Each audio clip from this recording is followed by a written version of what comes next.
கிறிஸ்துவுக்குள் அன்பான தேவனுடைய பிள்ளைகளே, நம்ம ஆண்டவருக்கு நம்ம எல்லாரும் சேர்ந்து அப்படியே துதித்து ஆராதனை செலுத்தலாமா?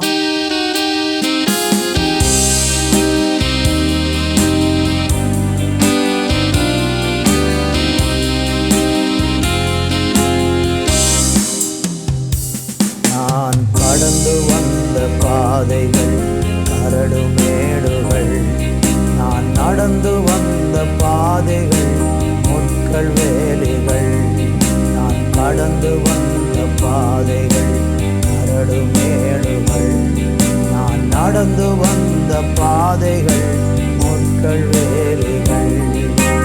நடக்க முடியல இயேசுவே, நடக்க முடியல, நடக்க முடியல இயேசுவே, நடக்க முடியல. தாங்கிக் கொள்ளுங்க, கரத்தில் ஏந்திக் கொள்ளுங்க, தாங்கிக் கொள்ளுங்க, கரத்தில் ஏந்திக் கொள்ளுங்க. நான் நடந்து வந்த பாதைகள் கரடு மேடுகள், நான் கடந்து வந்த பாதைகள் முட்கள் வேலிகள். என் சுயபலத்தால் ஓடி பார்த்தேன், ஓட முடியல. என் மனபலத்தால் நடந்து பார்த்தேன், நடக்க முடியல. என் சுயபலத்தால் ஓடி பார்த்தேன், ஓட முடியல. என் மனபலத்தால் நடந்து பார்த்தேன், நடக்க முடியல. என் தோள் பலத்தால் சாதிக்க பார்த்தேன், சாதிக்க முடியல. என் தோள் பலத்தால் சுமந்து பார்த்தேன், சுமக்க முடியல. என் கால் பலத்தால் நடந்து பார்த்தேன், நடக்க முடியல. நடக்க முடியல இயேசுவே, நடக்க முடியல, நடக்க முடியல இயேசுவே, நடக்க முடியல. தாங்கிக் கொள்ளுங்க, கரத்தில் ஏந்திக் கொள்ளுங்க, தாங்கிக் கொள்ளுங்க, கரத்தில் ஏந்திக் கொள்ளுங்க. நான் நடந்து வந்த பாதைகள் கரடு மேடுகள், கடந்து வந்த பாதைகள் முட்கள் வேலிகள். நான் நடந்து வந்த பாதைகள் கரடு மேடுகள், நடந்து வந்த பாதைகள் முட்கள் வேலிகள். நடக்க முடியல இயேசுவே, நடக்க முடியல, நடக்க முடியல இயேசுவே, நடக்க முடியல. தாங்கிக் கொள்ளுங்க, கரத்தில் ஏந்திக் கொள்ளுங்க, தாங்கிக் கொள்ளுங்க, கரத்தில் ஏந்திக் கொள்ளுங்க. இந்த உலகத்திலே நடக்க முடியாமல், பாதையே தெரியாமல் நாங்கள் தவிக்கிற நேரங்களிலெல்லாம் எங்களுடைய கரங்களை பிடித்து எங்களுடைய பாதைகளை செம்மையாக்கி எங்களை நடத்துகிற தேவன் எங்களோடு கூட இருக்கிறதற்காக நன்றி. தொடர்ந்து ஆசீர்வதியும் இயேசுவின் நாமத்தில் பிதாவே, ஆமேன், ஆமேன். அன்பான தேவனுடைய பிள்ளைகளே, இந்த நாளிலே நம்ம தியானிக்கும்படியாக எபேசியர்களின் நிறுவம் 3ஆம் அதிகாரம் அதனுடைய 20வது வசனத்தையும் 21வது வசனத்தையும் நான் வாசிக்கிறேன்.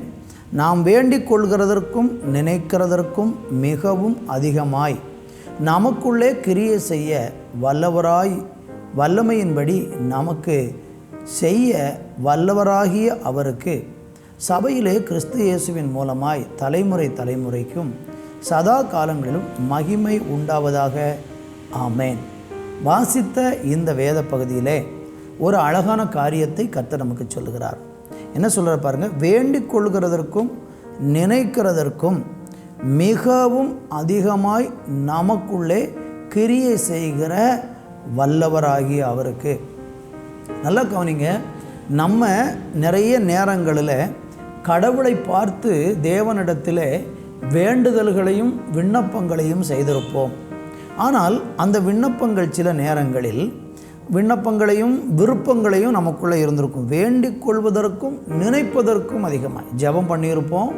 அதே நேரத்தில் சில விஷயங்களை விரும்பி இருப்போம். எனக்கு இப்படியெல்லாம் இருந்தால் நல்லா இருக்குமே, ஒரு நல்ல வீடு கிடைத்தால் நன்றாக இருக்குமே, என் பிள்ளைக்கு ஒரு நல்ல வாழ்க்கை துணை கிடைத்தா நல்லா இருக்கும். இப்படியெல்லாம் பல விருப்பங்கள் உலகத்திலே வாழும்போது நியாயமான நிறைய விருப்பங்கள் நமக்குள்ள இருக்கிறது.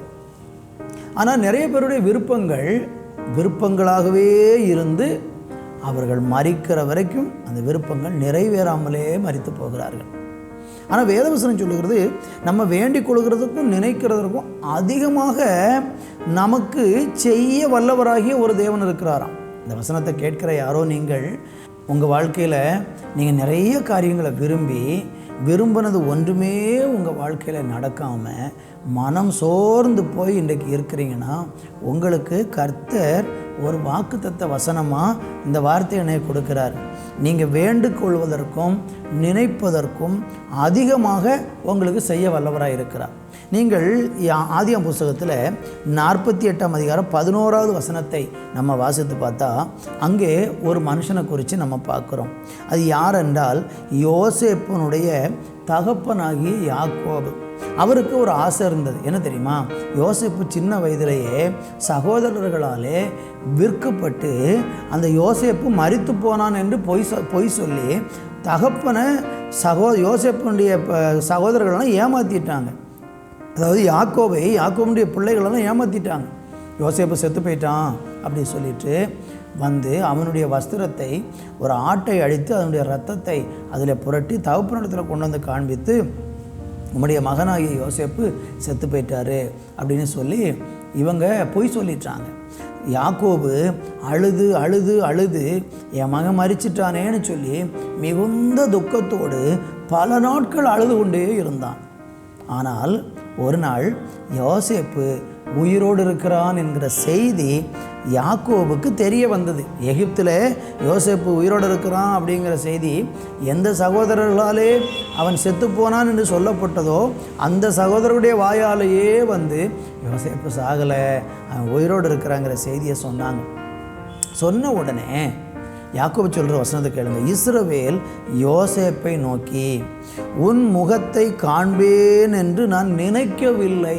பார்த்தீங்களா? ஆனாலும் இதோ உன் சந்ததியையும் காணும்படி தேவன் எனக்கு அருளை செய்தார். பார்த்தீங்களா? நம்ம நினைக்கவே இல்லை யோசேப்பை பார்ப்பேன்னு. ஆனால் நினைக்கிறதற்கு அதிகமாக தெய்வம் இங்கே யாக்கோபுக்கு செஞ்சுருக்கிறார். உங்கள் வாழ்க்கையில் கனவான ஒரு வீடு, கனவான ஒரு வாழ்க்கை, இதெல்லாம் எனக்கு கிடைக்கும்னே நான் நினைக்கவே இல்லை. இது நடக்குமோன்னு நினைக்கக்கூட இல்லை அப்படின்னு சொல்லி நீங்கள் கடவுளுக்காக உத்தமமாக யாக்கோபை போல நீங்கள் பயபக்தியாய் வாழ்ந்து தேவனுடைய வழியில் நடப்பீங்கன்னா நீங்கள் நினையாத காரியங்களையும் நீங்கள் வேண்டிக் கொள்வதற்கும் அதிகமான காரியங்களையும் கர்த்தர் உங்களுக்கு செய்வார். நம்புறீங்களா? இன்றைக்கி அப்படி நீங்கள் நம்புறீங்கன்னா இன்றைக்கி ஆண்டவராகிய இயேசு கிறிஸ்துவை உங்கள் வாழ்க்கையில் ஏற்றுக்கொண்டு அவரை விசுவாசித்து, நான் நம்புகிறேன் ஆண்டவரே, அங்கே சொல்லப்பட்ட ஒரு முகத்தை காண்பேன் என்று நான் நினைக்கலை, ஆனாலும் இதோ உன்னுடைய சந்ததியை காணும்படி பாருங்கள்.